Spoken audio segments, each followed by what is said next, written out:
Hi, Karen Naslund here with Naslund Consulting and the Great Supervision Training Series. I want to welcome you back to another Tips Tuesday for Leaders.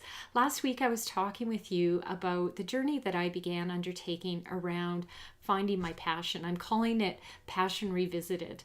It's not that I didn't have a passion, it's just that I feel like it's really evolving. And over the course of the summer, I really started giving some thought to what is the next step. Where do I see myself in the next 10 years? How do I want to make that passion real?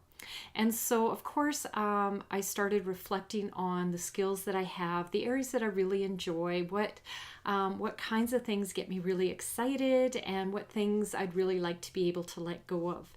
And it brought me back to a few of my favorite resources, as well as introduced me to a couple of new resources as I moved through my undertaking.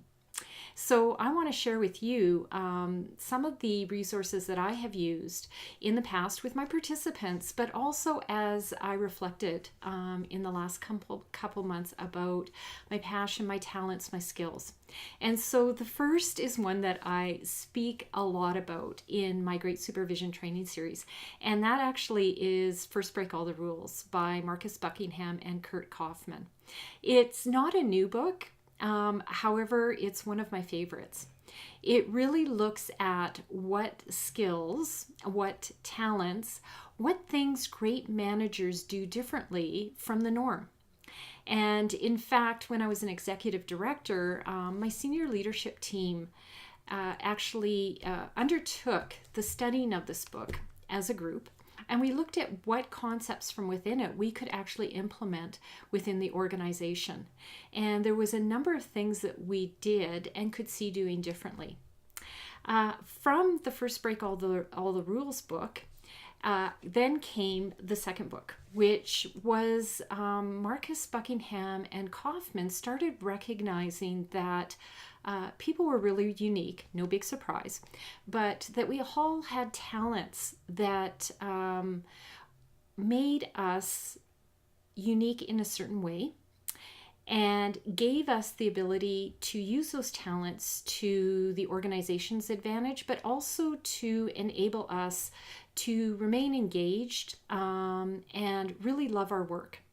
So to Kaufman and Buckingham, talents are those areas or things that we get really excited about, that we're passionate about, that in fact we may find really easy to do when other people are struggling with the very same thing.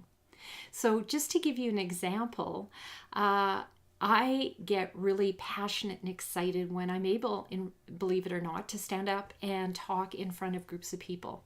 Now, other people, that would be the last thing that they would get excited about or that they'd want to do. It actually would be something that would zap their energy instead of energizing them, when in fact for me, being able to do that brings energy to me. And then it doesn't seem like work, and at the end of the day I am rejuvenated and I go home feeling really good. Now, on the other hand, numbers, mathematics are not a strength of mine. And even in grade 3, I struggled when we started learning the times tables and the subtractions and all those kinds of things. I struggled more than other kids did. It's not that I didn't get it, but I really had a hard time learning it. And there was a certain level that I could reach and attain, but beyond that, there wasn't a lot more that I could do that would increase my capacity to be able to do it really well. Now, we all have strengths and we all have areas that we're not so good at. And one of the things I really took away from these books is that as supervisors, as managers, as organizations, we tend to, at times of performance, focus on what people aren't doing well. And we continue to look at goals, to ways that we can help to improve those areas that they seem to be struggling in. Well, if you believe what Kaufman and Buckingham are saying, then likely they've plateaued. They've gone as far as they can go in those areas. And in fact, it's less of an enjoyment when we have to focus on those areas than it is actually going to put our strengths to work. And that is actually the third book that they had pulled together, which is Go Put Your Strengths to Work. I'd really encourage you to take a peek at these books. They provide some really great information if you're a leader and manager of an organization. Now, that was sort of part of my journey as I was thinking about strengths and knowing that there were areas that I had strengths in. And in fact, I then began reflecting back on what came out of this work by Buckingham and Kaufman and by the Gallup research they had done.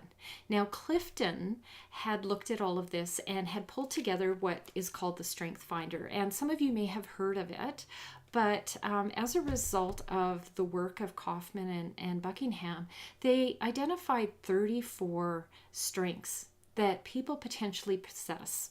Now, again, strengths are those things that when you can focus in on them, you're energized. You actually are really good at it and you're quite natural at doing it. It's when you actually interview people for positions, it's their top of the mind response. It's when you ask questions like,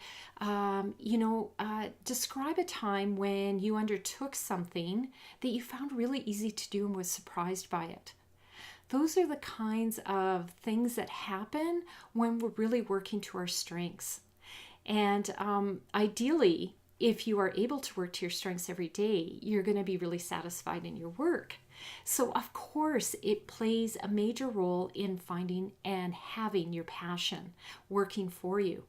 And so I actually took a look back, and I had completed the Strength Finder some time ago. And so I took a look at the strengths that I had identified, and no big surprise, I actually have been very fortunate to be working in my strength areas. And so if you complete the Strength Finder, you basically get the top 5 strengths, which those areas that if you're able to actually give some more attention to them, they will become areas where you'll excel. And so I've been really fortunate to be able to be working in my areas of strength. Now, since the time I completed that, actually another book has been written by Marcus Buckingham. And just let me grab it here. And so I went and I completed it as well because it's called Standout 2.0. And it's about assessing your strengths and finding your edge at work. And so it takes it the next step and identifies some key areas that, again, if you're able to take a look and really move forward, it sort of describes how you undertake and what you should undertake in those areas. Now, it's not 34 areas. They've really narrowed it down to a few areas. And what I found really interesting is, again, it made sense. It made sense in terms of the kinds of things I am doing, the kinds of things I should be doing. Now, just to share a bit about what that looks like for me, 2 areas that were described one was a stimulator, and the second was what was called a pioneer. Well, the stimulator is someone who actually can get people excited about things, really pays attention to the energy and what's going on with energy. And actually, it was encouraged through this book that I spend time exploring the different ins and outs of energy. So that's part of what I've been doing, is really taking a look at that. But it's something that I can go into a room and inspire people and get people excited about stuff just because of the energy that I can bring to it.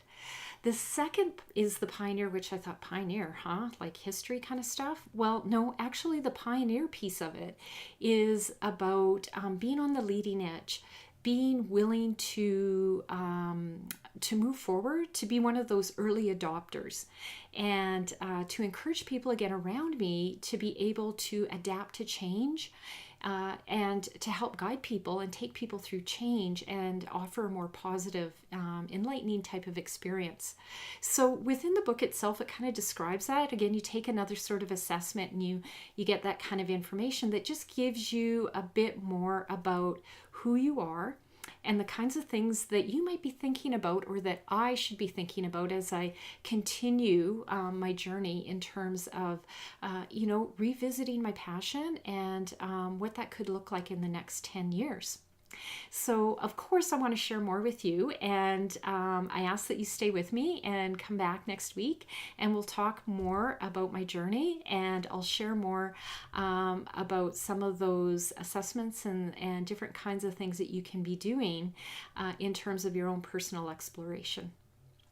Until we meet again, remember, success is yours. Bye for now.